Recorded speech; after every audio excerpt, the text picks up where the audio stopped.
Saudações, pessoal. A gente está aqui no podcast aqui da Sociedade Neurocirurgia do Rio de Janeiro, nosso congresso. O congresso está espetacular. A gente vai conversar agora com o Dr. Carlos Lima, que é o chefe do Hospital Universitário Clementino Fraga Filho da UFRJ de Neurocirurgia. O Carlos, ele está fazendo excelente trabalho lá na chefia do Fundão e foi um grande professor meu. A gente vai conversar com ele aí. Eu queria saber, Carlos, como é que foi a sua história? Como é que você começou a medicina na escola? Como você veio? Você é de qual cidade? Fala aí pra gente. Eu sou de Volta Redonda e a minha história é uma história de exceção. Eu sou uma exceção à regra em vários sentidos. Eu nasci numa família muito simples, meus pais são analfabetos. Meu pai, na verdade, depois ele cursou o nível primário. Minha mãe até hoje ela é analfabeta funcional, que ela assina, né, mas ela não consegue interpretar um texto e tal. E enfrentei todas as dificuldades inerentes a essa condição. Mas, basicamente, fui uma criança feliz e sonhadora. Eu acho que eu continuo sendo esse menino hoje, e é isso que me move. E, na verdade, quando a minha relação com a medicina era uma relação com qualquer coisa que me tirasse daquele ambiente, que me inserisse na sociedade de uma outra forma. Então, muito cedo, eu tinha uma obsessão de não crescer e viver naquele lugar. Não que fosse um lugar que eu era infeliz, mas eu queria mais, eu queria ousar, queria conhecer o mundo, e aí começa esse trabalho. Então, tudo que me levasse a sair daquela condição, eu buscava. Então, eu tentei ser atleta, fazer um monte de atividades outras, qualquer coisa que me tirasse daquela atividade. E muito cedo eu percebi que eu tinha muita dificuldade para aprender. Eu praticamente me alfabetizei num primeiro momento sozinho, comecei a ler sozinho, e aí eu me dei conta que eu tinha muita facilidade. Eu transformei isso num trunfo e fui quebrando as barreiras aí. Aí é uma história longa que a gente vai ter que fazer alguns podcasts para esclarecer isso. E você fez faculdade aonde? Fiz faculdade em Volta Redonda. Volta Redonda. Fiz faculdade em Volta Redonda.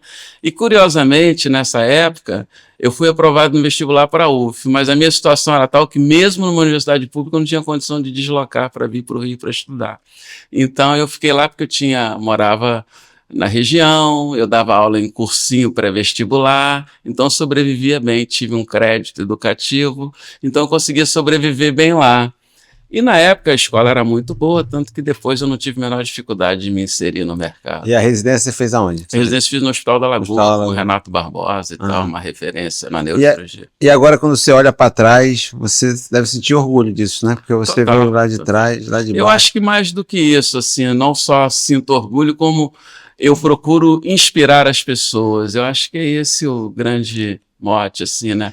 O próprio fato de estar aqui com você, para mim, é extremamente gratificante ver o seu crescimento, ver o profissional que você é hoje. Para mim, é isso que esse é o que me movimenta, o novo, né? Transformar.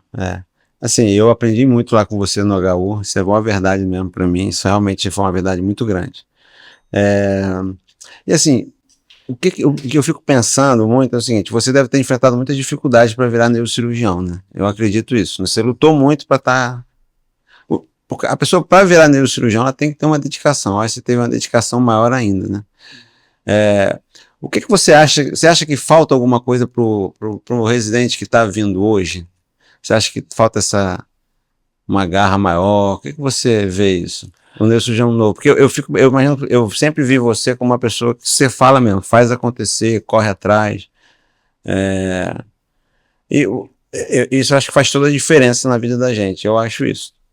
Mas o que você acha que falta alguma coisa hoje para o residente que está entrando? O que você acha sobre isso? Você acha que as dificuldades são menores hoje, maiores? As dificuldades são menores, e eu ouvi uma frase do meu filho adolescente que estava colocando para ele uma determinada situação, e aí nesse diálogo ele vira para mim e diz: mas pai, foi muito mais fácil para você. Opa, como assim? Eu já ouvi isso também. E aí ele coloca a argumentação dele e ele diz o seguinte: você não tinha opção. Então, você não tendo opção, na verdade eu não ficava pensando muito nas dificuldades, as coisas iam acontecendo. O fato é que a juventude ela tem muito mais facilidade, o que é muito bom. O que acho que nós não temos também que ficar colocando isso, mas falta isso, falta aquilo. Nós temos que procurar mostrar para esse pessoal mais jovem que vem transformando que tem um caminho que precisa ser trilhado, que vai ter que ter muita transpiração, mas que vale muito a pena e que é muito mais fácil, mas será tão mais fácil quanto mais ele se dedicar, ou seja, o esforço continua sendo imprescindível, né? E as coisas novas, elas vão acontecer, né? Tem uma canção do Belchior que diz que é você que é mal passado e que não vê que o novo sempre vem. É essa transformação, né, que o tempo todo vai acontecer, e a gente também tem que se render a isso, porque senão a gente começa a achar que esse indivíduo jovem, ele tem que ter a dificuldade que você teve lá atrás. O tempo dele é outro. Ele vai ter que fazer um outro tipo de esforço. Se por um lado ele tem mais facilidade com informação, com divulgação, por outro lado, as coisas são menos fiéis, são menos fechadas em termos de fidelização, de ética, então ele convive com outras dificuldades, são mais descartáveis, as pessoas são canceladas, então assim ele tem que conviver com isso. E você, por ter vindo de baixo desse jeito, para virar, chegou a uma especialidade tão nobre quanto neurocirurgia, né? É uma coisa muito importante a gente ser neurocirurgião, eu acho, eu acredito nisso. Você, por ter vindo de baixo, você sentiu algum tipo de preconceito com você ou não? Ou a sua vida foi... Na verdade, sim, porque o que acontece? É inexorável, você faz uma transformação, né? Existe a coisa do pertencimento, né? Você está num lugar, mas você não pertence àquele lugar. E esse pertencimento você vai fazer com que ele aconteça através da sua postura, da sua ética, do seu trabalho.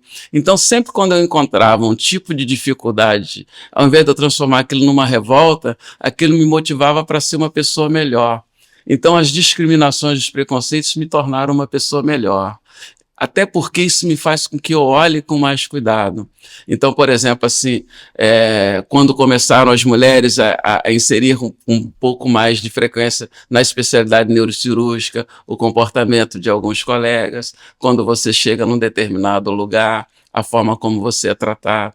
Você sabe que um residente uma vez me perguntou o seguinte: professor, como é que é para você chegar num prédio e a pessoa te mandar entrar pela porta de serviço? Falei, nunca fizeram isso comigo, porque eu fuzilo o cara no primeiro olhar. Eu já não dou chance para ele. É uma defesa, mas também não deixa de ser uma coisa agressiva. Mas isso por um momento funciona. Depois você tem que trabalhar isso de outra maneira, senão você vai ver esse olhar discriminador e um monte de coisa. Por que não a pessoa não pode me achar uma pessoa interessante, elegante e tal? Eu tento olhar um pouco por esse lado e ir quebrando essas dificuldades através da boa formação. E uma outra coisa que eu sempre procuro fazer, se você me der uma tarefa, eu vou fazer o melhor que eu posso. Esse tem que ser o meu cartão de visitas, para poder justamente você já criar uma resistência para isso. O indivíduo não pode trazer para você uma resistência por fatores que estão diferentes daquele, quer seja pela sua cor, pela sua origem, enfim. Acho que por aí. E esse trabalho que você tem como conselheiro da Dara, né, que é uma ONG, como que é isso? O que é a Dara? Fala aí pra gente da neurocirurgia do Rio. O que é? O Dara é uma ONG que tem por finalidade inserir as pessoas na sociedade, dar elas dignidade. Então ele tem um programa chamado PAF, que é um programa de assistência familiar. Não é uma organização que tem fundo assistencialista, como é muito comum. Ela é uma organização que dá dignidade às pessoas. Então ela pega famílias pobres, vai fazer com que essas pessoas tenham uma profissão, com que elas produzam uma renda, e elas têm um prazo para permanecer nesse programa. Ao final desse prazo, elas saem, elas tocam um sino, né, que é o sino, e aí todo o grupo se emociona, porque nesse momento essa pessoa vai ser capaz de produzir a sua própria renda, vai ter identidade. Então, assim, isso é que é o legal nessa instituição. Então, é um trabalho que indiretamente eu já participava, fazendo uma consultoria, mas agora me tornei conselheiro administrativo.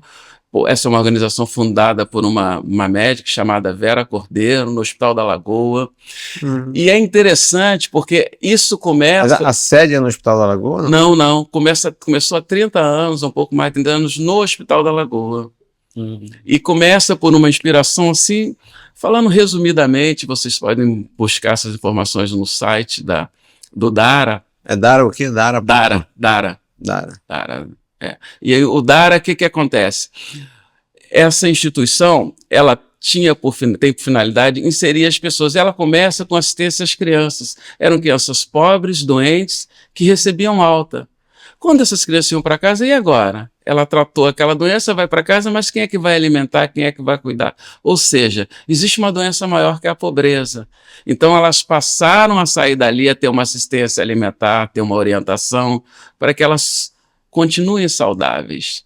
É um projeto muito interessante, eu acho que vale a pena visitar o site, é muito legal. E aí você faz isso já há quanto tempo com ele já? Não, como conselheiro eu estou muito recente, mas assim eu já participo como consultor e de algumas atividades já desde o início da fundação, porque nessa época eu era residente no Hospital da Lagoa, então eu vi o berço dessa história toda. Hoje é uma organização reconhecida internacionalmente, mas naquela época era apenas um sonho, digamos assim, uma ficção da Vera Cordeira, que é uma pessoa iluminada e que hoje gerou esse projeto e que é alimentado pelas pessoas, é muito importante as doações. Você sabe que o brasileiro não doa, né?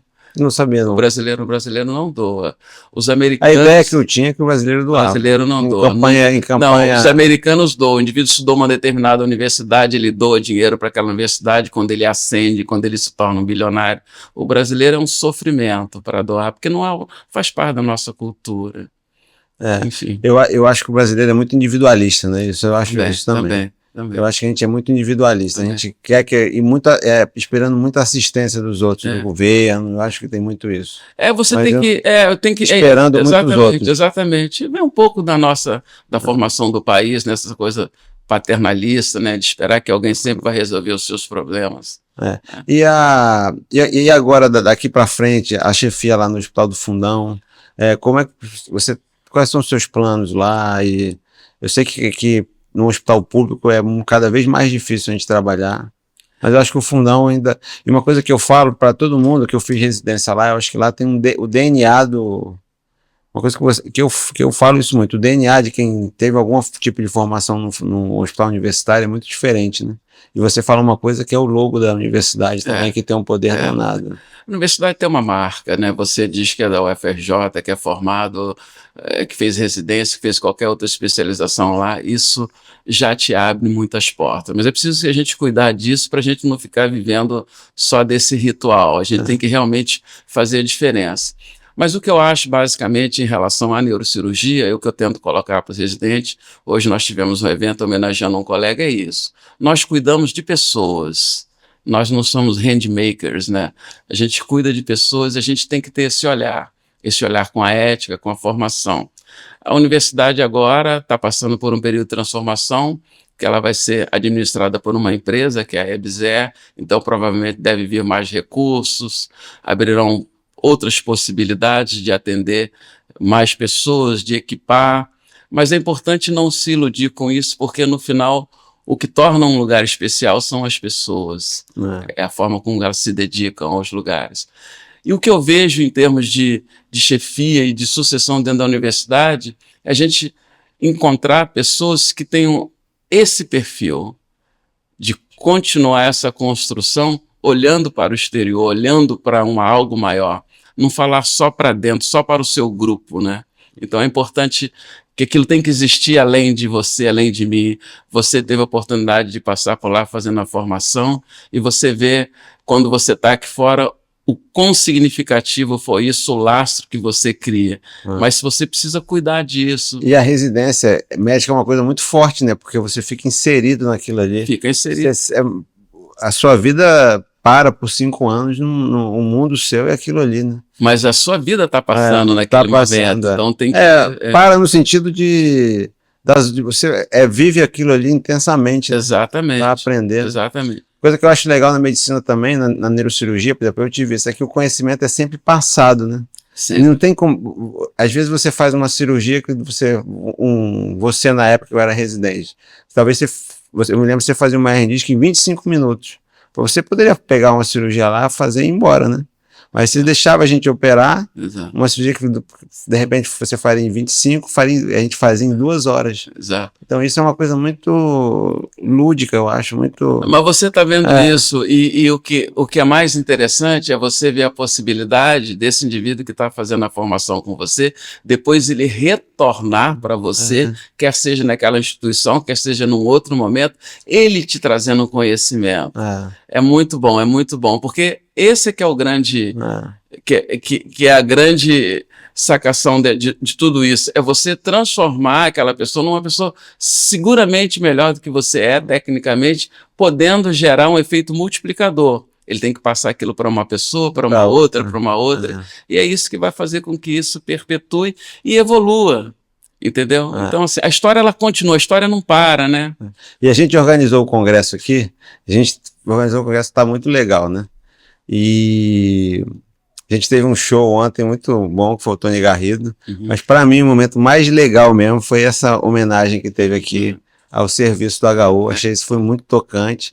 Eu queria saber de você, você teve a ideia de fazer isso, eu acho que isso vai ser uma ideia que a gente vai perpetuar nos congressos daqui para diante, de sempre ter um serviço para fazer isso, esse tipo de encontro, né? Porque aí você conhecendo o passado é que a gente pode dar continuidade no futuro, né? Eu queria ver eu queria saber como é que você teve a ideia de fazer isso, que a ideia foi sua, e como é que você viu o encontro, como é que eu achei ali que todo mundo interagiu muito bem, todo mundo estava muito feliz de estar ali, né? Então, como é que você... Primeiro, por que você teve essa ideia? E como é que você teve essa ideia? E o que você achou desse encontro? Assim? Na verdade, isso já acontece, os americanos fazem isso, os europeus fazem isso, e eles fazem isso não só como forma de interagir, mas mesmo uma forma de rede, de network, porque as pessoas trabalham em lugares diferentes, elas conhecem eventualmente, elas surgem ideias para desenvolver projetos, né? Então, isso é uma coisa que ela existe dessa forma.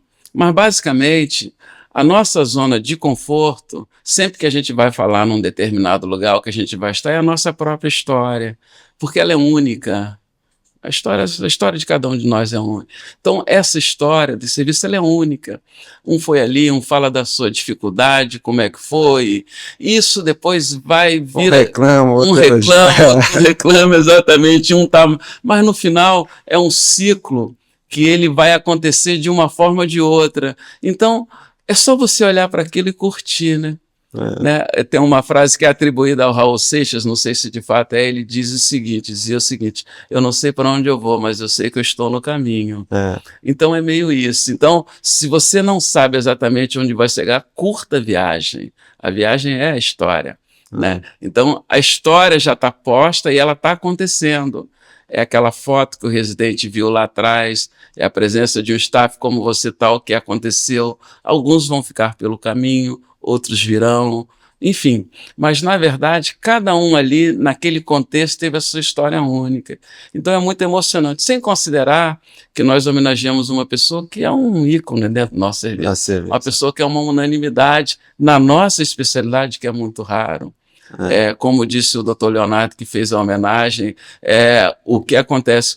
O Dr. Maron é um desses profissionais que ele é além do médico, né? É um indivíduo que você pode conversar com ele sobre música, sobre teatro, sobre arte, entendeu? Então eu acho assim que o médico, às vezes, ele se fecha muito nesse universo, assim, de ser, especialmente para nós, neurocirurgiões, a gente é muito endeusado e se a gente não tomar cuidado, principalmente quando você é muito jovem, a gente fica muito poderoso. E aí a gente esquece, às vezes, que a gente trata de pessoas, né? O Maron realmente foi uma pessoa também que ensinou muito para todos nós residentes lá do HU. Então, assim, eu agradeço você, né, por ter me ajudado na minha formação, né? Agradeço você por tudo que você ensinou para mim. Não só você foi um professor da vida e da neurocirurgia para mim. Agradeço porque você está aqui no nosso congresso, abrilhantando. Agradeço esse papo que a gente teve aqui. E muito obrigado mesmo. E acho que ele está pronto para a próxima. Várias coisas. Exato. Eu queria te dizer que o agradecimento é meu na mesma proporção. Porque você sente que vale a pena a gente trabalhar, vale a pena a gente investir, vale a pena. Eu me alimento dessas histórias. Eu sempre falo assim que, às vezes, a minha secretária, mas doutor Carlos, a gente está lá esperando, mas o papo está tão bom lá com o paciente. Eu me alimento disso, realmente eu faço o que eu gosto. Eu sou assim, os médicos hoje estão muito pressionados pelo sistema todo, por todas essas coisas. Mas eu sou aquele indivíduo que, se você me perguntar, tem uma outra possibilidade, vai ter uma outra vida, eu quero ser médico de novo. Então, assim, isso é uma coisa que me deixa muito sereno, muito tranquilo. Tá bom. Muito obrigado. Valeu, foi show de bola. Muito bom.